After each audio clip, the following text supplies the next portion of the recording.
افغانستان سے امریکی فوجیوں کا انخلا شروع، کتنی بڑی تعداد میں فوجی واپس جائیں گے؟ حیرت انگیز انکشاف۔ امریکی اخبار نے اپنی رپورٹ میں دعویٰ کیا ہے کہ امریکی حکومت افغانستان میں سے اپنے ہزاروں فوجیوں کی واپسی کی تیاری میں مصروف ہے۔ فوجیوں کی تعداد میں کمی طالبان اور امریکہ کے درمیان جاری مذاکرات میں طے پانے والے معاہدے کا نتیجہ ہو سکتا ہے۔ امریکی اخبار کے مطابق افغانستان میں امریکی فوج کی تعداد میں کمی کر کے اسے 14,000 سے 8 سے 9,000 کے درمیان کیا جا رہا ہے۔ امریکی میڈیا نے یہ بھی دعویٰ کیا ہے کہ فوجیوں کی تعداد میں کمی طالبان اور امریکہ کے درمیان جاری مذاکرات میں طے پانے والے معاہدے کا نتیجہ ہو سکتا ہے۔ اس امریکی حکومتی اقدام کے جواب میں طالبان کابل حکومت کے ساتھ براہ راست مذاکرات کرے گی۔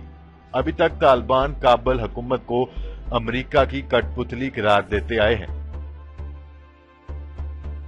جی تو ناظرین، اب تک کے لیے اتنا ہی۔ مزید خبریں لے کر بہت جلد آپ کی خدمت میں حاضر ہوں گے۔ تب تک کے لیے اپنا خیال رکھیے گا۔ اللہ نگہبان۔